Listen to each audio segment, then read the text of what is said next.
യുടെ മലമുകളിൽ ഭഗവതിയെ ധ്യാനിച്ചു കഴിഞ്ഞിരുന്ന ഒരു നായർ മുത്തശ്ശൻ പ്രായം തളർത്തിയപ്പോൾ അദ്ദേഹം മലയിറങ്ങി തന്റെ നാട്ടിലേക്ക് തിരിക്കാൻ തീരുമാനിച്ചു. യാത്രയുടെ പാതിവഴിയിൽ വച്ചാണ് അദ്ദേഹം ആ സത്യം തിരിച്ചറിഞ്ഞത്. തന്റെ കയ്യിലുള്ള ഉള്ളക്കുടയിൽ സാക്ഷാൽ ഭഗവതി കുടികൊള്ളുന്നു. തന്നെ പിരിയാൻ വയ്യാതെ ദേവി കൂടെ വന്നിരിക്കുന്നു.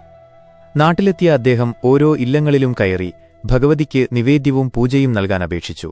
എന്നാൽ പരിഹാസമായിരുന്നു മറുപടി. ഒടുവിൽ ഒരു കൊച്ചുമനയിൽ മാത്രം ആ ഭക്തനെ അവർ ഹൃദയപൂർവ്വം സ്വീകരിച്ചു. അവിടുത്തെ ഉണ്ണി ഭഗവതിക്ക് ഭക്തിയോടെ നിവേദ്യം സമർപ്പിച്ചു.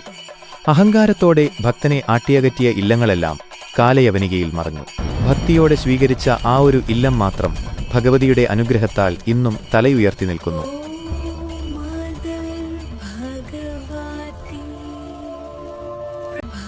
വർഷങ്ങൾ കടന്നുപോയി. ആനയും കടുവയും ഉൾപ്പെടെയുള്ള വന്യജീവികളുടെ ശല്യം വർദ്ധിച്ചതോടെ അവർ ആ പഴയയിടം ഉപേക്ഷിച്ചു. വന്യമൃഗങ്ങളുടെ ഭയമില്ലാത്ത കുറച്ചകലെ ഒരു പുതിയ ഇല്ലം പണിത് അവർ താമസം മാറി. എങ്കിലും ഭഗവതിയെ അവർ കൈവിട്ടില്ല.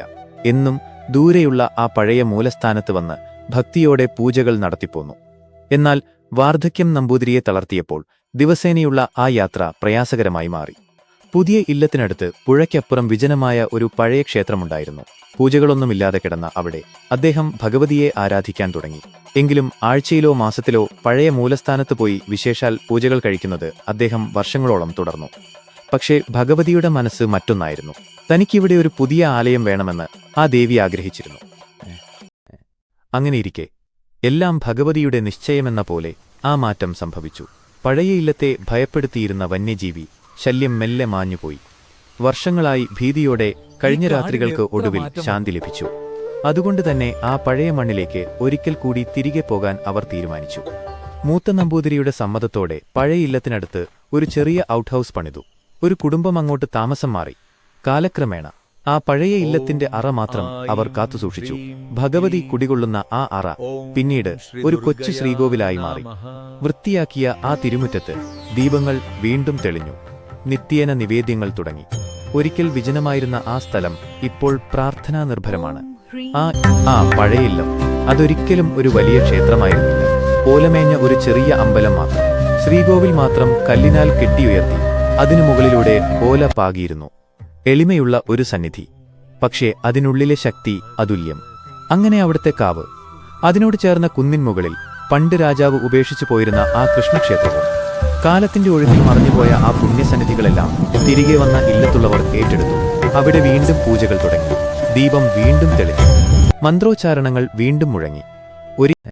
ഒരു കാലത്ത് പ്രൗഢിയോടെ നിന്നിരുന്ന ആ നമ്പൂതിരി ഇല്ലം ഇന്ന് ഭക്തർക്ക് അഭയമേകുന്ന പുണ്യക്ഷേത്രമാണ്.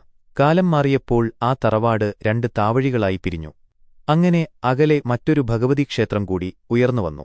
രണ്ടിടത്തും ഭക്തർ ഒഴുകിയെത്തിയെങ്കിലും രണ്ട് ഭഗവതിമാരും ഒന്നാണെന്ന സത്യം ബാക്കിയായി. ഒടുവിൽ നാട്ടുകാർ ഒത്തുചേർന്ന് ഉത്സവത്തിനായി ഒരുങ്ങിയപ്പോൾ ദേവപ്രശ്നത്തിൽ ആ അത്ഭുതം തെളിഞ്ഞു. രണ്ട് ക്ഷേത്രങ്ങളിലെയും ചൈതന്യം ഒന്നുതന്നെ. പക്ഷേ എല്ലാത്തിനും തുടക്കം കുറിച്ച മൂലസ്ഥാനത്തെ ഭഗവതിക്കാണ് പ്രഥമ പരിഗണനയെന്ന് ആചാരങ്ങൾ അടിവരയിട്ടു. അങ്ങനെ ആ ചൈതന്യത്തെ സാക്ഷിയാക്കി മൂലസ്ഥാനത്തിന്റെ പ്രാധാന്യം വിളിച്ചോതിക്കൊണ്ട് ആ ഉത്സവത്തിന് തുടക്കമായി. ദേവപ്രശ്നത്തിൽ തെളിഞ്ഞ സത്യം. ആചാരങ്ങൾ തെറ്റാതെ ഭക്തിയുടെ നിറവിൽ ആ രണ്ട് പുണ്യദിനങ്ങൾ അരികിലെത്തി. ആദ്യ ദിനം പ്രാധാന്യം മൂലസ്ഥാനത്തെ ഭഗവതിക്ക്. മഞ്ഞുമൂടിയ ആ പുലർക്കാലത്ത് വിളക്കുകളുടെ പ്രകാശത്തിൽ മന്ത്രങ്ങൾ ഉരുവിട്ട് ഉഷപൂജ സമാപിക്കുന്നു. പിന്നാലെ ആകാശമുയരത്തിലേക്ക് കൊടിയേറ്റം. ഇവിടെ ഗജവീരന്മാരുടെ അകമ്പടിയില്ല, ആർഭാടങ്ങളില്ല. ആചാരശുദ്ധിയുടെ കരുത്തിലുയരുന്ന ആവേശകരമായ ചെണ്ടമേളം മാത്രം. ഗ്രാമം മുഴുവൻ ഉണരുകയാണ്. കാറ്റിൽ ധൂപത്തിന്റെ മണം. വലിയ ഉരുളിയിൽ തിളയ്ക്കുന്ന നെയ്യും ശർക്കരയും. ഭക്തരുടെ സമർപ്പണമായി 2 വട്ടളം പായസം മൂലസ്ഥാനത്ത് അർപ്പിക്കുന്നു. ഇത് വെറുമൊരു ഉത്സവമല്ല, മൂലസ്ഥാനത്തിന്റെ മഹിമ വീണ്ടും ഉറപ്പിക്കുന്ന ആത്മീയ പ്രഖ്യാപനം. പക്ഷേ ഉച്ചപൂജ സമാപിക്കുന്നു. നട അടയുന്നു. ക്ഷേത്രപ്രാകാരം നിശബ്ദമാകുന്നു. എന്നാൽ ഉത്സവത്തിന്റെ ചൈതന്യം തുടരുന്നു. ഓടിട്ട അമ്പലത്തിന്റെ അടുത്തുള്ള പറമ്പിൽ പന്തൽ ഉയർന്നു. അവിടെയാണ് അന്നദാനം. വാഴയിലകളിൽ അന്നം വിളമ്പുമ്പോൾ ഭക്തരുടെ മുഖത്ത് തൃപ്തിയുടെ പ്രകാശം. സന്ധ്യാസമയം.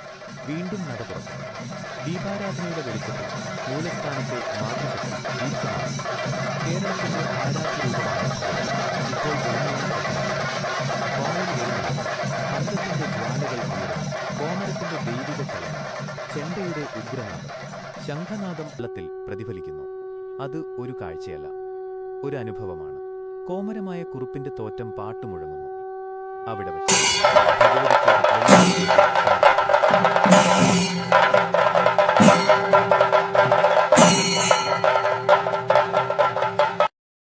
ആറാട്ടും ആറാട്ടുപാട്ടും കഴിഞ്ഞു. തോട്ടിലെ ജലത്തിൽ ദേവിയുടെ പവിത്ര സാന്നിധ്യം ലയിച്ചു. ഇപ്പോൾ തിരിച്ചു എഴുന്നള്ളിപ്പിന്റെ സമയം. ഗ്രാമവഴികളിലൂടെ ദേവി മടങ്ങിയെത്തുന്നു. പന്തങ്ങളുടെ പ്രകാശം ഇരുട്ടിനെ കീറിപ്പറക്കും. അമ്പലനടയ്ക്ക് സമീപം പാണ്ടിമേളത്തിന്റെ ഉഗ്രനാദം മുഴങ്ങുന്നു. ആ നാദത്തിനിടയിൽ ദേവിയുടെ ശേഷം ഓരോ ചുവടും ഭക്തിയുടെ സാക്ഷ്യം. കേരളത്തിന്റെ മാതൃശക്തിയായ ഭഗവതി വീണ്ടും മൂലസ്ഥാനത്തിലേക്ക് അടുക്കുന്നു. അപ്പോൾ കോമരത്തിന്റെ ഈടും കൂറും നിറഞ്ഞ നൃത്തം. വാളിനു മുമ്പിൽ, അമ്പലനടയ്ക്കു മുമ്പിൽ ആവേശവും ഈടും കൂറും നിറഞ്ഞ കോമര നൃത്തം അവസാനിക്കുന്നു. ശേഷം കോമരം സോപാനപടിയിൽ ഭക്തിപൂർവം നമസ്കരിക്കുന്നു. ദൈവത്തിനു മുന്നിൽ മനുഷ്യൻ വിനയത്തോടെ തല കുനിയുന്ന ഒരു നിമിഷം.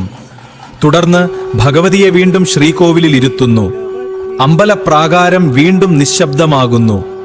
ഇപ്പോൾ തുടങ്ങുന്നത് മറ്റൊരു വിശുദ്ധ അനുഷ്ഠാനം. സോപാനപടിയിൽ താഴെയുള്ള പാട്ടുപുരയിൽ ഭദ്രകാളിയുടെ ദൈവിക രൂപം വരയ്ക്കുന്നു. ഇതിനുശേഷം കളത്തിന്റെ ചുറ്റും കുരുത്തോലകൾ കൊണ്ട് അലങ്കാരമൊരുക്കുന്നു.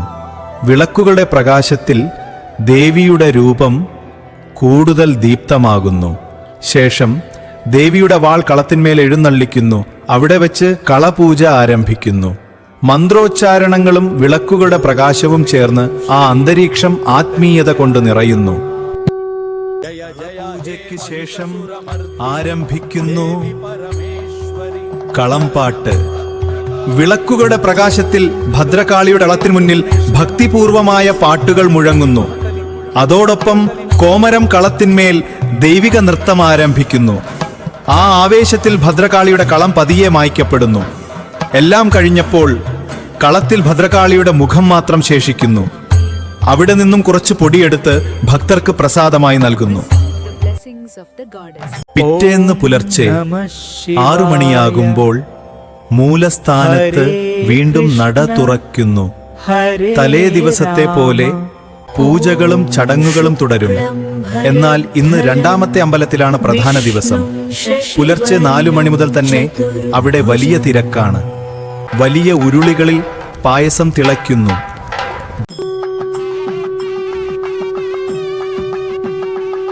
രണ്ടാമത്തെ അമ്പലത്തിൽ മൂലസ്ഥാനത്തെ പോലെ തന്നെ ഉച്ചപൂജയും ഉച്ചപ്പാട്ടും നടക്കുന്നു.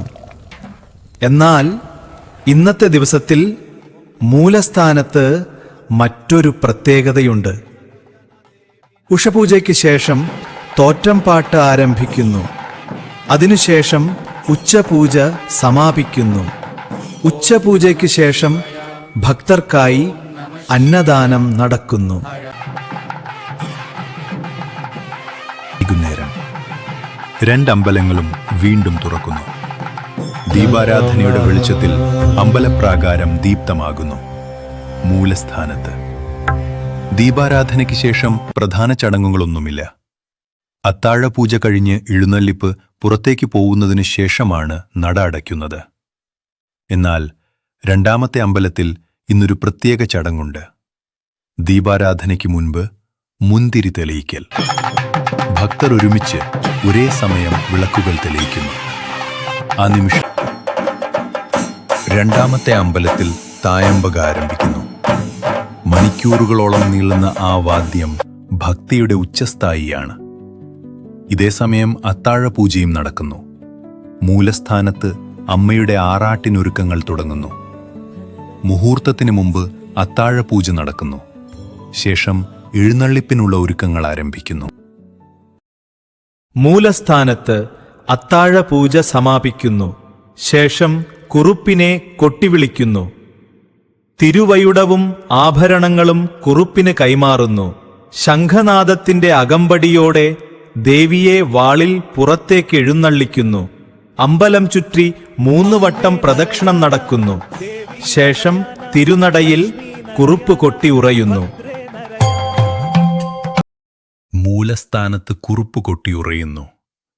ശേഷമുള്ള 4 പ്രദക്ഷിണം രണ്ടാമത്തെ അമ്പലത്തിലാണ് പൂർത്തിയാകുന്നത്. ഒറ്റ ചെണ്ടയുടെ താളത്തിൽ, പന്തത്തിന്റെ വെളിച്ചത്തിൽ, കുത്തുവിളക്കിന്റെ പ്രകാശത്തിൽ ഭഗവതിയെ ഉടവാളിൽ എഴുന്നള്ളിക്കുന്നു. കാർണവർ മുന്നിൽ ജനങ്ങൾ, പിന്നിൽ എഴുന്നള്ളിപ്പ് നാട്ടിലേക്കായി നീങ്ങുന്നു. നമ്പൂതിരി നടയടച്ച് വിളക്കുകൾ ആനയിക്കുന്നു. കുറുപ്പ് പച്ചരിയെടുത്ത് മലയിലേക്കെറിഞ്ഞ് തിരിഞ്ഞു നോക്കാതെ പുറപ്പെടുന്നു. ഭഗവതിയില്ലാത്ത അമ്പലം ശ്മശാനതുല്യം.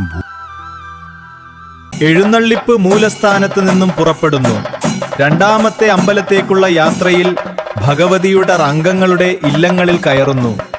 ഓരോ ഇല്ലത്തിലും ദേവിയുടെ അനുഗ്രഹം നൽകുന്നു. ഭക്തിയോടെ കുടുംബാംഗങ്ങൾ സ്വീകരിക്കുന്നു. വഴിനീളെ നാട്ടുകാർ കാത്തുനിൽക്കുന്നു. തീ കൊളുത്തിയും വിളക്ക് കത്തിച്ചും ഭഗവതിക്ക് വെളിച്ചം നൽകുന്നു. ഇരുട്ടിനെ കീറി ദൈവിക എഴുന്നള്ളിപ്പ് നാട്ടിലൂടെ മുന്നോട്ടു നീങ്ങുന്നു. ഇല്ലങ്ങളിൽ കയറിയിറങ്ങി ഭഗവവരുടെ കൈയിലെ വാളിൽ എഴുന്നള്ളിച്ച് രണ്ടാമത്തെ അടുത്തുള്ള ആറാട്ട് കടവിലെത്തുന്നു. അവിടെ മുഹൂർത്തത്തിനായി കാത്തുനിൽക്കുന്നു. ഭക്തർ നിശബ്ദമായി ആ നിമിഷം കാത്തിരിക്കുന്നു. രാത്രിയിൽ അശ്വതി ഭരണി നക്ഷത്രങ്ങൾ രാക്കൂടുന്ന സമയത്ത് ശംഖനാദത്തിന്റെ അകമ്പടിയോടെ അമ്മയുടെ ആറാട്ട് നടക്കുന്നു. ആറാട്ട് കഴിഞ്ഞ് വാളിൽ പൂമാല ചാർത്തുന്നു. ശേഷം പീഠത്തിൽ വെച്ച് പൂജ നടത്തുന്നു. വെള്ളയരി നിവേദ്യം സമർപ്പിക്കുന്നു. കുറുപ്പ് ആറാട്ട് പാട്ട് പാടുന്നു. പന്തത്തിന്റെ വെളിച്ചത്തിൽ എല്ലാ ചടങ്ങുകളും നടക്കുന്നു. ആറാട്ട് ചടങ്ങുകൾക്ക് ശേഷം വാൾ രണ്ടാമത്തെ അമ്പലത്തിലേക്ക് എഴുന്നള്ളിക്കുന്നു. അമ്പലനടയിൽ പാണ്ടിമേളത്തിന്റെ അകമ്പടിയോടെ സ്വീകരിക്കുന്നു. ശേഷം മേളപ്രദക്ഷിണം നടക്കുന്നു. തുടർന്ന് ഈടും കൂറും ചടങ്ങ്.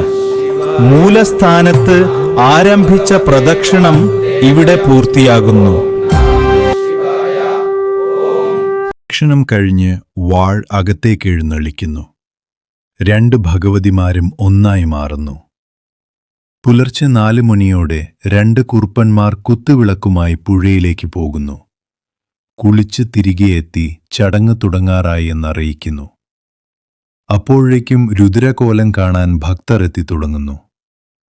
ആദ്യം ഭദ്രകാളി രൂപത്തിൽ കുറുപ്പെത്തുന്നു. തുടർന്ന് ദാരിക വേഷത്തിൽ മറ്റൊരു കുറുപ്പെത്തുന്നു.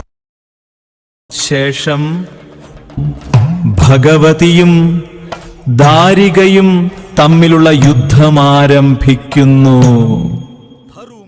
പ്രത്യേക രീതിയിൽ യുദ്ധം അവതരിപ്പിക്കുന്നു. ഇതിനിടെ ദാരിക ഓടിയൊളിക്കുന്നു. ഭഗവതി വാളുമായി അമ്പല പരിസരം മുഴുവൻ തേടി നടക്കുന്നു. ക്രോധം അടക്കാനാവാതെ ഉറഞ്ഞു തുള്ളുന്നു. നമ്പൂതിരിമാർ ഭഗവതിയെ പിടിച്ചു നിർത്തുന്നു. ശമിപ്പിച്ച് ഉടവാൾ കയ്യിൽ നിന്നും വാങ്ങി അമ്പലനടയിൽ സമർപ്പിക്കുന്നു. തളർന്നു നിൽക്കുന്ന കുറുപ്പിനെ നമ്പൂതിരിമാർ എടുത്തുകൊണ്ടുപോകുന്നു. അണിയറയിൽ ഭദ്രകാളിയുടെ രൂപം അണിയിക്കുന്നു. മുടിയും ദംഷ്ട്രയും ആഭരണങ്ങളും ധരിച്ച് പൂർണ്ണ രൂപത്തിലെത്തുന്നു. 2 പേരുടെ കൈ പിടിച്ച് ചെറിയ പന്തം കയ്യിൽ പിടിച്ച് ഭഗവതി മുന്നോട്ട് നടക്കുന്നു. അമ്പലനടിയിൽ പീഠത്തിൽ വന്നിരിക്കുന്നു. പീഠത്തിലിരുന്ന് ഉള്ള ചടങ്ങുകൾ ചെയ്യുന്നു. ഒരു നൃത്തം. ഭക്തജനങ്ങൾക്ക് ആശീർവാദം കഴിഞ്ഞു. നമ്പൂതിരി കൈപിടിക്കാൻ കാത്തുനിൽക്കുന്നു. കാരണവർ ഭഗവതിയെ കൈപിടിച്ച് അമ്പലനടയിലെ സോപാനപടിയിൽ ഇരുത്തുന്നു. ശേഷം ദാരികനെ വധിച്ചതായി സങ്കൽപ്പിച്ച് ഒരു മുണ്ട് കയ്യിലെടുക്കുന്നു. ദാരിക വേഷത്തിലുള്ള കുറുപ്പിന്റെ കിരീടം ഊരി വാങ്ങുന്നു. ദാരികൻ ഭഗവതിയെ വണങ്ങി അരങ്ങൊഴിയുന്നു. ഭഗവതി ഭക്തരെ കണ്ട് ആശീർവദിച്ച് മടങ്ങുന്നു. ശേഷം പ്രസാദമായി ഭഗവതി മുഖത്തെഴുതിയ കൺമഷി നൽകുന്നു. ചടങ്ങുകൾ കഴിഞ്ഞ് ഭക്തജനങ്ങൾ പിരിഞ്ഞു പോകുന്നു. അമ്പലം മുഴുവൻ വൃത്തിയാക്കി പുണ്യാഹം നടത്തുന്നു. ശേഷം ദിവസത്തെ പൂജകൾ തുടങ്ങുന്നു. വൈകുന്നേരം ദീപാരാധന സമയത്ത് ഭഗവതിയെ വീണ്ടും മൂലസ്ഥാനത്തേക്ക് എഴുന്നള്ളിക്കുന്നു. ശംഖിന്റെയും ഒറ്റച്ചെണ്ടയുടെയും അകമ്പടിയോടെ യാത്ര തുടങ്ങുന്നു. മൂലസ്ഥാനത്തെത്തി ഭഗവതിയെ ശ്രീകോവിലിരുത്തുന്നു. ദീപാരാധന നടക്കുന്നു. ഇതോടെ ഉത്സവം സമാപിക്കുന്നു.